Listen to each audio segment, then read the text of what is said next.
دنیا میں اندھیرا تھا، روشنی آ گئی۔ میرے حضور دنیا میں تشریف لائے۔ دنیا میں جہالت تھی، علم آ گیا۔ میرے حضور دنیا میں تشریف لائے۔ جو بے عزت تھے وہ عزت دار ہو گئے۔ میرے حضور دنیا میں تشریف لائے۔ جو مایوس تھے ان کے چہرے کھل گئے۔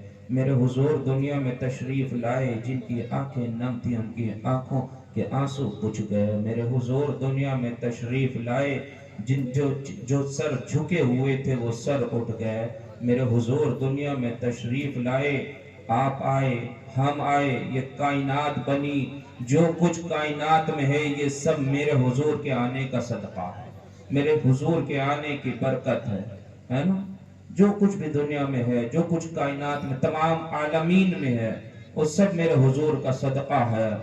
آپ جانتے ہیں حضور کے ایک پیارے صحابی ہیں جن کا نام، میں نے قرآن کی آیت کی تلاوت کی تھی کہ وَمَا أَرْسَلْنَاكَ إِلَّا رَحْمَةً لِلْعَالَمِينَ، اور ہم نے نہیں بھیجا مگر تمام عالمین کے لیے رحمت بنا کر۔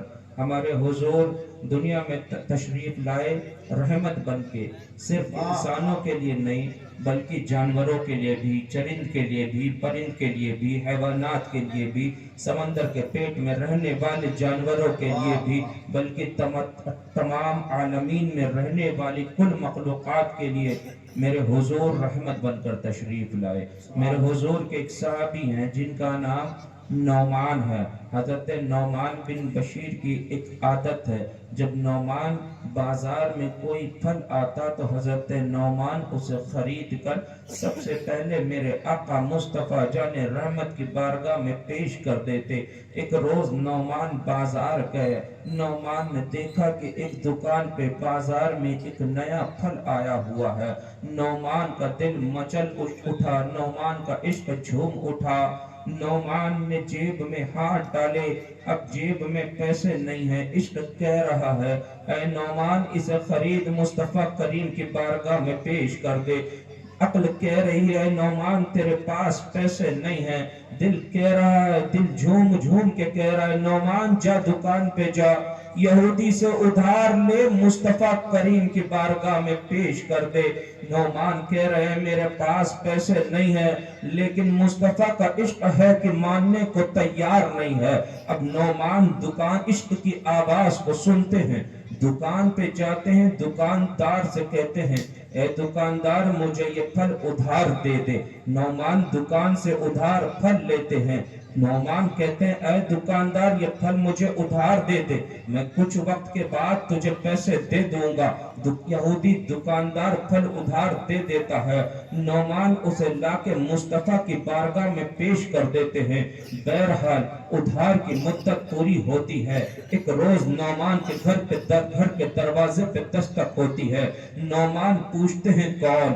کہتا ہے کہ اے نعمان میں اپنے پیسے لینے کے لیے آیا ہوں۔ نعمان کہتے ہیں میرے پاس پیسے نہیں ہیں۔ یہودی کہتا ہے نعمان آج ادھار کی مدت پوری ہو گئی، اے نعمان میرے پیسے مجھے واپس دے۔ نعمان کہتے ہیں میرے پاس پیسے نہیں ہیں۔ یہودی کہتا ہے نعمان باہر آؤ۔ نعمان باہر آتے ہیں۔ یہودی کہتا ہے نعمان تم نے وعدہ کیا تھا، ادھار کی مدت پوری ہو چکی ہے، وعدے کی مدت پوری ہو چکی ہے، اے نعمان نہ میرے پیسے دے دے۔ نعمان کہتے ہیں یہودی میرے پاس پیسے نہیں ہیں۔ یہودی کہتا ہے اے نعمان چلو مصطفیٰ کریم کی بارگاہ میں چلو۔ اب یہودی نعمان کو مجرم بنا کے مصطفیٰ کی بارگاہ میں لاتا ہے، عرض کرتا ہے اے محمد عربی صلی اللہ تعالیٰ علیہ وسلم ایک روز نعمان نے مجھ سے ادھار پھل خریدا تھا، اے اللہ کے نبی آج ادھار کی مدت پوری ہو گئی، میں نعمان کے گھر گیا کہ نعمان میرے پیسے واپس دے دے۔ نعمان کہتے ہیں میرے پاس پیسے نہیں ہیں۔ میرے مصطفیٰ کریم نعمان کی طرف دیکھتے ہیں، مسکراتے ہیں، نعمان کا سر جھکا ہوا ہے، بارگاہ رسالت میں عرض کرتے ہیں یا رسول اللہ ایک دن میں بازار گیا تھا، بازار میں میں نے ایک نیا پھل دیکھا تھا، میں نے دیکھا بازار میں ایک نیا پھل آیا ہوا ہے، یا رسول اللہ میری نظر نئے پھل پہ پڑی، میرا عشق جھوم اٹھا کہ میں سب سے پہلے خرید کے آپ کی بارگاہ میں پیش کر دوں۔ یا رسول اللہ میری جیب میں پیسے نہیں تھے لیکن دل تھا ماننے کو تیار نہیں تھا. یا رسول اللہ عشق تھا کہ ماننے کو تیار نہیں تھا. یا رسول اللہ میں نے یہودی سے ادھار خریدا, آپ کی بارگاہ میں پیش کر دیا. اب میرے آقا مصطفیٰ جان رحمت نعمان کی طرف دیکھتے ہیں, مسکراتے ہیں, اپنی جیب خاص سے پیسے نکالتے ہیں, یہودی کو دے دیتے ہیں. اپنی جیب خاص سے پیسے نکالتے ہیں, یہودی کو دے دیتے ہیں. ایک سوال پیدا ہوتا ہے کہ جب نعمان کے پاس پیسے نہیں تھے, میرے مصطفیٰ کریم کی بارگاہ میں نعمان نے پھل لا کے پیش کیا تھا, آج نعمان کی شکایت آئی تھی. آج یہودی نعمان کو مجرم بنا کے مصطفیٰ کریم کی بارگاہ میں لے کے آیا تھا کہ یا رسول اللہ نعمان پیسے نہیں دے رہے. نعمان کہہ رہے تھے اے میرے آقا میرے پاس پیسے نہیں ہیں, لیکن ایسے موقع پہ تو مصطفیٰ کریم کو نعمان کو تنبیہ کرنا چاہیے تھی, اے نعمان تیرے پاس پیسے نہیں تھے, پھل لانے کی کیا ضرورت تھی, ہے نا؟ اے نعمان تیرے پاس پیسے نہیں تھے, پھل لانے کی کیا ضرورت تھی, ہے نا؟ لیکن میرے مصطفیٰ نے نعمان سے ارشاد نہیں فرمایا کہ نعمان کیوں لے کے آئے, پیسے نہیں تھے. آج جانتے ہو ہمارے حالات کیا ہو گئے؟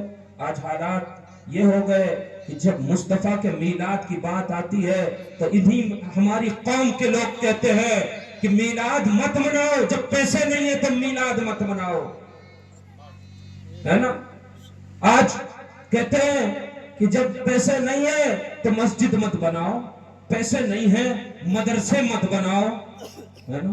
کوئی یہ کیوں نہیں کہتا جب پیسے نہیں ہے تو جہیز مت دو. ابھی حضرت نے کہا تھا نا, آج جب میلاد کی باری آتی ہے تو یہ قوم کے لوگ اٹھتے ہیں, کہتے ہیں پیسے نہیں ہے تو میلاد مت کرو, میلاد کو چھوٹا کر لو, پیسے نہیں ہے تو مدرسہ مت بناؤ, پیسے نہیں ہے تو مسجد مت بناؤ. لیکن کوئی یہ نہیں کہتا ہے کہ جب پیسے نہیں ہے تو شادی کو ہلکا کر لو, جب پیسے نہیں ہیں تو صرف نکاح کر لو, ہے نا؟ لیکن جانتے ہو میرے مصطفیٰ کریم نعمان سے یہ نہیں کہتے ہیں نعمان جب پیسے نہیں تھے تو کیا ضرورت تھی لانے کی, ہے نا؟ کیونکہ اگر میرے مصطفیٰ کریم نعمان سے ارشاد فرما دیتے تو ہو سکتا ہے نعمان کا دل ٹوٹ جاتا, اور مصطفیٰ دنیا میں دلوں کو توڑنے نہیں بلکہ ٹوٹے ہوئے دلوں کو چھوڑنے کے لیے آئے. نعرہ تکبیر, نعرہ رسالت, مسلک اعلیٰ حضرت حضور پیر سید انس حسین واسطی, حضرت علامہ غلام رسول صاحب قبلہ بلیاوی. میرے آقا دلوں کو توڑنے نہیں بلکہ دلوں کو جوڑنے کے لیے آئے ہیں, جھکے ہوئے سروں کو اٹھانے آئے ہیں, مایوس چہروں پہ خوشیاں لانے کے لیے آئے ہیں, ہے نا؟ لیکن آج ہم امتی کیا کر رہے ہیں, آج ہم امتی کیا کر رہے ہیں؟ ہاں میرا وہ رحمت والا آقا نعمان میرے آقا کے غلام ہیں, لیکن میرا آقا نعمان کے دل کا خیال رکھ رہا ہے. اگر یہودی کے سامنے ارشاد فرما دیتا تو ہو سکتا بعد میں یہودی مذاق بھی بناتا کہ نعمان کی ڈانٹ پڑی, ہاں؟ لیکن ہم کیا کر رہے ہیں؟ کیا کبھی ہم نے سوچا کہ میری وجہ سے میرے باپ کا دل نہ ٹوٹا, میرا آقا غلام کے دل کا خیال رکھ رہا ہے. کبھی ہم نے سوچا میں اپنے باپ کے دل کا خیال رکھ لوں, کبھی میں نے سوچا میں اپنی ماں کے دل کا خیال رکھ لوں, کبھی میں نے سوچا کہ غیروں کے سامنے کسی مسلمان کی بے عزتی نہ کروں, کبھی میں نے سوچا کہ مسجد کے امام کی عزت کو نہ اچھالوں. میرا آقا یہودی کے سامنے نعمان سے کچھ نہیں کہہ رہا, بلکہ میرا آقا نعمان کو دیکھ رہا ہے, مسکرا رہا ہے, جیب خاص سے پیسے نکال رہا ہے, یہودی کو دے رہا ہے نا؟ لیکن یہودی کو تنبیہ نہیں, لیکن نعمان کو تنبیہ نہیں فرما رہا. ہو سکتا ہے یہودی غیر تھا, نعمان کا مذاق اڑاتا. آج ہم کیا کر رہے ہیں؟ غیروں کے سامنے مسلمانوں کا مذاق اڑاتے ہیں. ہاں آج ہم کیا کر رہے ہیں؟ اپنے بھائی کا مذاق, چوراہوں پہ بیٹھ کے اپنے بھائی کا مذاق بناتے ہیں. آج ہم کیا کر رہے ہیں؟ مسجد کے باہر جمع ہو کے اپنی مسجد کے امام کا مذاق بناتے ہیں. لیکن میرے مصطفیٰ کریم کو دیکھو, کہ اپنے غلام کے دل کا خیال رکھ رہے ہیں، ہے نا؟ میرا مصطفیٰ تو وہ رحمت والا مصطفیٰ ہے کہ جب فتح مکہ ہوئی، جب اسلامی لشکر مکے میں داخل ہونے لگا، جب رسول کائنات مکے میں داخل ہونے لگے تو رسول کائنات نے ملاحظہ فرمایا کہ مکے کے دروازے پہ کتے نے بچے دیے ہیں۔ میرے آقا فوراً ایک صحابی کو بلاتے ہیں، ارشاد فرماتے ہیں اے میرے صحابی، ان کتے کے بچوں کے حفاظت کے لیے کھڑے ہو جاؤ، کہیں ایسا نہ ہو اسلامی گھوڑے کے ٹاپوں سے کسی کتے کے بچے کو تکلیف نہ پہنچ جائے۔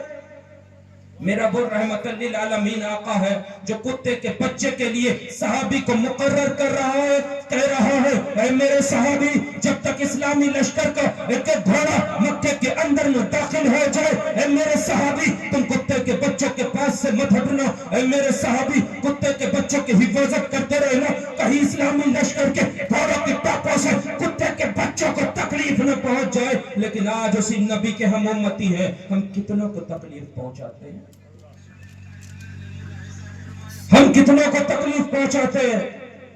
کبھی سوچتے ہیں کہ ہمارے ذات سے ہمارے باپ کو تکلیف تو نہیں پہنچی، ہماری ذات سے ہماری ماں کو تکلیف تو نہیں پہنچی، آج ہماری ذات سے ہمارے پڑوسی کو تکلیف تو نہیں پہنچ رہی۔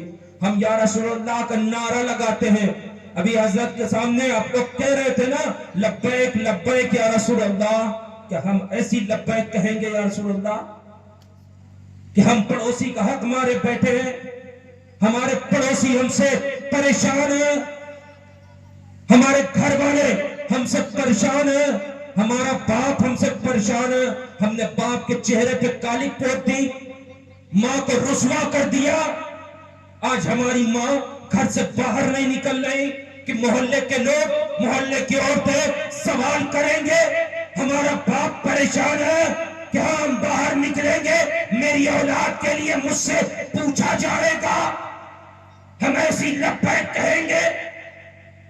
ہم تو وہ امتی ہیں کہ ہمارا عقیدہ ہے کہ ہم اس محفل میں بیٹھے ہیں، میرا نبی مدینے سے ہمیں ملاحظہ فرما رہا ہے، ہمیں دیکھ رہا ہے، لیکن ایک بار ہم اپنے گریبان میں جھانک کر دیکھیں کہ ہمارے اندر جسم پر کتنی گندگی لگی ہوئی ہے۔ کبھی ہم نے بھائی کے مال کو لوٹا ہے، ہم نے بھائی کے مال کو غصب کیا ہے، ہم نے یتیم بھائی ختم ہو گیا اس کے یتیم اولاد کے مال کو ہم نے ہڑپ لیا، ہم ماں باپ کے نافرمان ہیں، ہم نے لوگوں کے دل دکھائے ہیں، ہم سے ہمارا پڑوسی تکلیف میں ہے۔ جب رسول اللہ ملاحظہ فرمائیں گے تو یہ ساری گندگی، یہ ساری چیزیں کچھ ہماری پیشانی پہ لکھی ہوں گی، کچھ ہمارے شانے پہ لکھی ہوں گی، کچھ ہمارے چہرے پہ لکھی ہوں گی، اور ہمارا دل سیاہ، یہ سیاہ دل جس کے اندر صرف لوگوں کے لیے نفرتیں، ان کی عزتیں اچھالنا، یہ زبان جو دن رات اپنے بھائی کی برائیاں، جب ہم ایسے ہوں گے تو کیا میرا رسول مدینے سے مجھے ملاحظہ فرمائے گا اور ہمیں دیکھ کے کیا مسکرائے گا؟ نعمان کو دیکھ کے آقا مسکرائے، کیا ایک بات سوچیں، ایک بار ہم دیکھیں اپنے اندر، اپنے گریبان میں جھانکے کہ ہمارا آقا ہمیں دیکھ کے مسکرائے گا؟ بتائیں ہمیں کہ ہمارا آقا ہم اس لائق ہیں؟ نمازیں ہم نے چھوڑی، شریعت سے دوری ہم نے بنائی، برائیوں میں ہم ملوث، رسول اللہ کے غداروں کے ساتھ ہم اٹھے بیٹھے، رسول اللہ کے غداروں کے ہاں رشتے ہم کریں، محفل میلاد میں آئے تو امید رکھیں میرا رسول ہمیں دیکھ کے مسکرائے، میرا رسول ہمیں دیکھ کے مسکرائے۔ وجہ کیا ہے کہ ہمیں دیکھ کے میرا نبی مسکرائے؟ میرا نبی تو وہ رحمت والا نبی ہے، نبی دنیا میں تشریف لائے یا رب حبلی امتی کی صدا لگائے، نبی دنیا میں ہے یا رب حبلی کی صدائیں بلند کر رہے ہیں، نبی دنیا سے ظاہری طور سے تشریف لے جا رہے ہیں یا رب حبلی کی صدائیں بلند کر رہے ہیں، کس کے لیے؟ ہمارے لیے، لیکن ہم کیا کر رہے ہیں؟ ایک بار ہم اپنے آپ کو دیکھیں، کسی غریب باپ کی بیٹی کی عزت ہم لوٹ لے، کسی غریب باپ کی بیٹی کو غیروں کے سامنے ہاتھ پھیلانے پہ ہم مجبور کر دے، کسی غریب باپ کی بیٹی کو کسی سود خور کے ہاں بیچنے پہ ہم مجبور کر دے، وجہ صرف یہ زبان کے چٹکورے کہ نہیں لالی پاپ ہو، چکن ہو، مٹن ہو۔ ابھی حضرت بتا رہے تھے نا، شادیاں صرف ہماری زبان، جلسوں میں علماء کہہ کہہ کے تھک جائے کہ سبحان اللہ کہو، سبحان اللہ کہو، زبان پہ سبحان اللہ نہ چڑھے، لیکن بارات میں لیگ پیس گرم چاہیے۔ آج یہ قوم کہاں کھڑی ہو گئی ہے جا کے؟ آج یہ قوم کہاں کھڑی ہو گئی ہے جا کے؟ آج ہم فتح اور نصرت کی بات کرتے ہیں، آج ہم کامیابی کی بات کرتے ہیں، آج ہم ہیں کہاں؟ ہم دیکھیں، ہم وعدے وفا نہ کر سکے، ہم فتح اور نصرت کی بات کریں گے؟ ہم اپنے قائد کو قائد نہ مانے، ہم فتح اور نصرت کی بات کریں گے؟ ہم اپنی قوم کو، اپنے بھائی کو گڈھے میں گرانے کے لیے ایڑی سے چوٹی کا زور لگا دیں، ہم فتح اور نصرت کی بات کریں گے؟ ہم متحد نہ ہو سکے، ہم فتح اور نصرت کی بات کریں گے؟ اگر کوئی آگے بڑھے تو ہم اس کے حوصلوں کو بڑھانے کے بجائے پست کرتے ہیں، ہم فتح اور نصرت کی بات کرتے ہیں؟ ہاں، ہم فتح اور نصرت کی بات کرتے ہیں؟ آج ہم، اگر ہمارا کوئی بھائی آگے بڑھے تو اس پہ لان تان ہم کریں، فتح نصرت کی بات کرتے ہیں؟ جو 1 روپیہ چندہ نہ دے وہ سب سے زیادہ باتیں کرے، اور فتح اور نصرت کی بات ہم کریں گے؟ ہاں، جانتے ہو میرا رسول کیسا رحمت والا نبی تھا؟ جب میرا رسول مکے میں داخل ہوا تو میرے رسول نے ملاحظہ فرمایا، ایک بوڑھی لنگڑی عورت اپنے سامان کو لے کے جا رہی ہے۔ میرے آقا اس بوڑھی عورت کے پاس جاتے ہیں، میرے آقا اس سے پوچھتے ہیں، اے بوڑھی عورت کہاں جا رہی ہے؟ کہتی ہے کہ مکے میں سنا ہے محمد نام کے ایک شخص آ گئے ہیں، لوگوں پہ جادو کر دیا کرتے ہیں، اپنا بنا لیا کرتے ہیں، میں جا رہی ہوں۔ میرے آقا ارشاد فرماتے ہیں، اے بوڑھی عورت لا اپنا سامان مجھے دے دے۔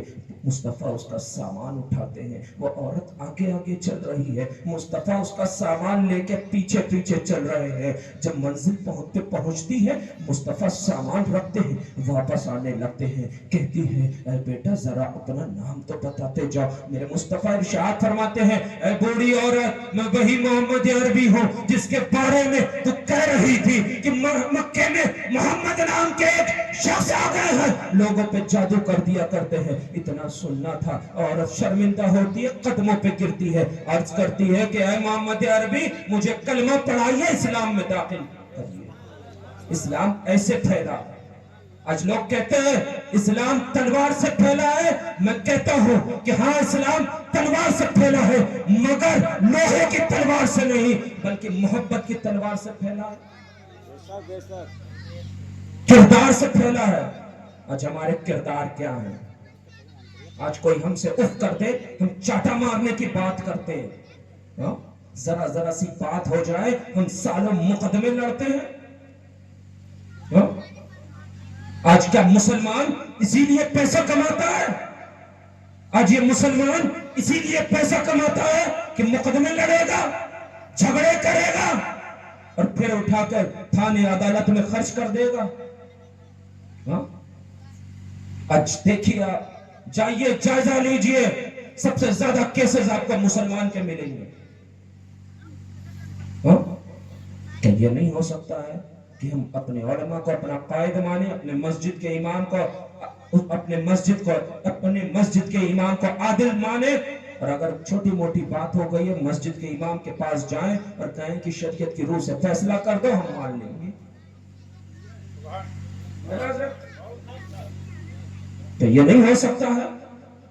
لیکن یہ قوم شان، جب تک 10-20 لاکھ خرچ نہیں ہو جائیں گے تب تک مزہ نہیں آئے گا اس قوم کو، ہے نا؟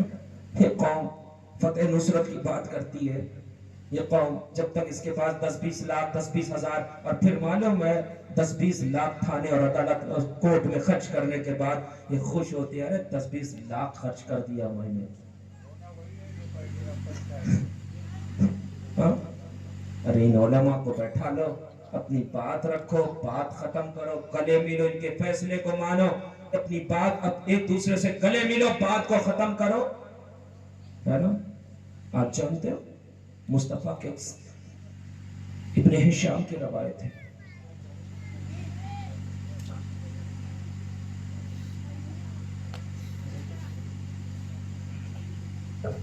ایک مرتبہ بابا زبلند درود پاک پڑھیں، اللہم صلی اللہ سیدنا مولانا محمد معادن الجود والکرم وعلی آلہ وبارک وسلم صلاۃ و سلام علیک یا رسول اللہ صلی اللہ علیہ وسلم. ابن ہشام کی روایت ہے، بنی حنفیہ کا ایک شخص جا رہا تھا، اسلامی لشکر گزر رہا تھا، اس بنی حنفیہ کے اس شخص کو پکڑ لیتے، نوجوان کو پکڑ لیتے، لا کے مسجد کے ستون سے باندھ دیتے، مصطفیٰ کو خبر دیتے، میرے مصطفیٰ تشریف لاتے، میرے مصطفیٰ ارشاد فرماتے، میرے مصطفیٰ ملاحظہ فرماتے. ایک لمبا چوڑا نوجوان، خوبصورت نوجوان مسجد کے ستون سے بندھا ہوا ہے. میرے مصطفیٰ ارشاد فرماتے ہیں، میرے صحابہ جانتے ہو یہ کون ہے؟ صحابہ عرض کرتے ہیں، یا رسول اللہ میں نہیں جانتا یہ کون ہے. مصطفیٰ ارشاد فرماتے ہیں، میرے صحابہ یہ بنی حنفیہ کا سمامہ ہے. میرے مصطفیٰ ارشاد فرماتے ہیں، اے میرے صحابہ سمامہ کو کوئی تکلیف مت ہونے دینا. سمامہ اسلام کے دشمن، سمامہ رسول کائنات کے دشمن ہے، سمامہ اسلام کے دشمن ہے، رسول کائنات کے دشمن ہے. میرے مصطفیٰ صحابہ سے ارشاد فرما رہے ہیں، اے میرے صحابہ سمامہ کو کوئی تکلیف مت ہونے دینا، دشمن ہے. میرے مصطفیٰ رحمت للعالمین ہے، دشمن مسجد نبوی میں ستون سے بندھا ہے، مصطفیٰ کی قید میں ہے، اسلام کی قید میں ہے. میرے مصطفیٰ ارشاد فرما رہے ہیں، اے میرے صحابہ اسے کوئی تکلیف مت پہنچانا، اے میرے صحابہ اسے دونوں وقت کھانا پیٹ بھر کے کھلانا، اے میرے صحابہ جو تم کھانا وہی سمامہ کو کھلانا، اے میرے صحابہ میری اپنی اٹھنی کا دودھ سمامہ کو صبح اور شام پلانا. میرے مصطفیٰ کے انداز کو دیکھیں، میرے مصطفیٰ کے کردار کو دیکھیں، میرے مصطفیٰ کے رحمت للعالمین ہونے کو دیکھیں کہ دشمن ہے لیکن کھمبے سے بندھا ہوا ہے. میرے مصطفیٰ صحابہ سے کہہ رہے ہیں، صحابہ سے کھانا کھلانا جو تم کھانا وہی سے کھلانا، دونوں وقت کھلانا، پیٹ بھر کے کھلانا، اس کی صحت کا بھی خیال رکھنا، اسے جو میری اٹھنی ہے اس کا دودھ صبح پلانا شام پلانا. لیکن ایک بات پوچھے، میرے مصطفیٰ تو دشمن کے بارے میں اتنا سوچ رہے ہیں، کبھی ہم اپنے ماں باپ کے بارے میں سوچتے ہیں؟ میرے مصطفیٰ دشمن کے بارے میں سوچ رہے ہیں، میرے مصطفیٰ دشمن کے ساتھ ہمدردی کر رہے ہیں، میرے مصطفیٰ دشمن کے لیے کہہ رہے ہیں پیٹ بھر کے کھلانا اس کو. کبھی ہم اپنے بھائی کے لیے سوچتے ہیں کہ ہم نے دو بھائی ہیں، ایک پیسے والا ایک غریب ہے. پیسے والا بھائی نے کھا کے چادر اوڑھی سو گیا، غریب والا بھوکا مر رہا ہے. کبھی ہم نے سوچا کہ میرا غریب بھائی ہے، بھوکا ہے یا پریشان ہے، لے لاؤ میں اس کی مدد کر دوں. لیکن میرا آقا مصطفیٰ جان رحمت ستون سے بندھے ہوئے سمامہ کے لیے کہہ رہا ہے سمامہ کو دودھ پلانا، میری اٹھنی کا دودھ پلانا. لیکن افسوس آج ہم مصطفیٰ جان رحمت کے امتی ہیں، اگر ہمارا بھائی کہیں سے کمزور پڑتا ہے تو ہم اسے اور دبانے کی کوشش کرتے ہیں. یہ کمزور پڑ گیا ہے اسے ختم کر دو، یہ کمزور پڑ گیا ہے سماج سے، اس سماج میں اس کو بے عزت کر دو، یہ کمزور پڑ گیا ہے اسے کہیں پھنسا دو. جب وہ کہیں پھنس جاتا ہے نا تو آج ہم مصطفیٰ کا غلام ہونے کا دعویٰ پیش کرتے ہیں، آج اس بھائی کے اوپر ہم ہنستے ہیں. اچھا ہوا پھنس گیا، اچھا ہوا ایسا ہو گیا، اچھا ہوا ویسا ہو گیا. آج ہمارے یہ حالات ہیں. آج ہماری بہن ذرا سی ناراضگی ہو جائے بہن سے تو اس کو میکے سے نہ بلائے بھائی. میرا مصطفیٰ دشمن کے لیے اتنا سوچ رہا ہے، لیکن آج ہم امتی ہو کر، مصطفیٰ کے امتی ہو کر اپنے گھر والوں کے بارے میں نہیں سوچ سکتے، غیروں کے بارے میں کیا سوچیں گے؟ آج ہم مسجد جلسوں میں آئے، نعرہ تکبیر، نعرہ رسالت کے نعرے لگا لیے، ہم نے سوچا عشق رسول کا حق ادا کر دیا. ہم نے سوچا بس یہی عشق رسول ہے کہ جلسوں میں نعرے لگا لیے جائے. بات ختم ہو جائے. آج ہم اپنے آپ کو صرف اتنا ہی عاشق رسول جانتے ہیں کہ بس میلاد کا مہینہ آیا, جلوس نکال لیا, سمجھ لیا بس ہم عاشق رسول ہونے کا حق ادا کر دیا. جلسے میں آئے, تکبیر اور رسالت کے نعرے لگا لیے, سمجھ گئے کہ نہیں عشق رسول کا حق ادا ہو گیا. صرف نعرے لگانے کا نام عشق رسول نہیں ہے, بلکہ زندگی میں اپنی زندگی میں عشق رسول اللہ کے شریعت کے مطابق اپنی زندگی کو ڈھال لینے کا نام عشق رسول ہے. صرف نعرے لگانے کا نام عشق رسول نہیں ہے. آج ہمارے پاس صرف کھوکھلے دعوے, کھوکھلی محبت بچی ہے. آج رسول اللہ کے دشمن ہوں تو ہم انہیں سلام کریں, ان کے ساتھ ہم ہمدردیاں رکھیں اور عاشق رسول ہونے کے دعویٰ کرتے ہیں. بہرحال آپ جانتے ہیں آج ہماری قوم میں ایک چیز اور بھی پیدا ہو چکی ہے. آج ہماری قوم چاہتی ہے کہ بس جمعے کو مسجد جائے اور بس 2 لمحے کے لیے ہاتھ اٹھائے, پوری کائنات مانگ دے اور خدا میری جھولی میں پوری کائنات کو ڈال دے. آج ہماری قوم یہی چاہتی ہے. لیکن جانتے ہو, اور اگر بال اتفاق خدا کی رحمت کسی پر نازل ہو گئی اور کوئی دعا اس کی قبول ہو گئی نا, تو پھر وہ سمجھنے لگتا ہے کہ نہیں, ہم تو اب وقت کے ولی اللہ بن گئے, ہم وقت کے قطب بن گئے. نماز ایک وقت کی نہیں, وقت کے قطب بنے گھوم رہے ہیں. جانتے ہو اللہ کے محبوب بنے گھوم رہے ہیں. نماز ایک وقت کی نہیں, مصطفیٰ کی شریعت کی پابندی نہیں, چہرے پہ داڑھی نہیں, لیکن اپنے آپ کو ولی اللہ سمجھ رہے ہیں. جانتے ہو میرے مصطفیٰ کیا ارشاد فرماتے ہیں؟ حضرت عبداللہ کہتے ہیں سالت نبی صلی اللہ تعالیٰ علیہ وسلم ایو عمل احب اللہ عز و جل, کہتے ہیں کہ میں حضرت عبداللہ کہتے ہیں میں نے نبی سے پوچھا یا رسول اللہ, اللہ کے نزدیک سب سے محبوب عمل کون سا ہے؟ تو مصطفیٰ جان رحمت ارشاد فرماتے ہیں کہ الصلاۃ علی وقتہا, نماز ان کے وقتوں پر. آج ہم نے نماز پڑھتے ہیں, ہم مصطفیٰ کے عشق کا دعویٰ کرتے ہیں, لیکن نماز پڑھتے ہیں. آپ جانتے ہو مکتوبات صدی میں میں نے ایک حدیث کو پڑھا, میں نے پڑھا کہ جب نماز کا وقت ہوتا میرے مصطفیٰ بلال سے ارشاد فرماتے, اے بلال میرے کلیجے کو ٹھنڈک پہنچاؤ, اے بلال میرے سینے کو ٹھنڈک پہنچاؤ. بلال اتنا سنتے, جاتے, آذان دیتے, میرے مصطفیٰ مصلی پہ تشریف لے جاتے اور نماز پڑھاتے. میرے مصطفیٰ کی آنکھوں کی ٹھنڈک نماز ہے. ہم نے نماز کو چھوڑ دیا. صحابی کہتے ہیں کہ میں نے رسول کائنات کی بارگاہ میں عرض کیا, سننا ایوب یا رسول اللہ, اور کون سا عمل اللہ کے نزدیک سب سے محبوب ہے؟ تو میرا آقا ارشاد فرماتا ہے بر الوالدین, اپنے والدین کی سے بھلائی کرنا, اپنے والدین کی خیر خواہی کرنا, اپنے والدین کی فرما برداری کرنا. کیا آج ہم کرتے ہیں؟ آج باپ روتے ہوئے نظر آتے ہیں, ماں روتی ہوئی نظر آتی ہے, لیکن ہم اپنے آپ کو مصطفیٰ کا غلام سمجھتے ہیں, غلام کہتے ہیں. اچھی بات ہے کہ نہیں صحیح, لیکن کہیں لیتے اتنے میں خوش ہو جاتے, لیکن سچا غلام تو بننا ہی پڑے گا. سچا غلام. آپ جانتے ہو حضرت میرے آقا سمامہ کے پاس جاتے ہیں, سمامہ سے ارشاد فرماتے ہیں سمامہ اسلام کو قبول کر لے. سمامہ کہتے ہیں اے محمد عربی, اسلام نہیں لاتا, آپ جرمانہ لگاؤ, یا تو مجھے قتل کر دو یا تو مجھ پہ جرمانہ لگاؤ, آزادی کا پروانہ دو.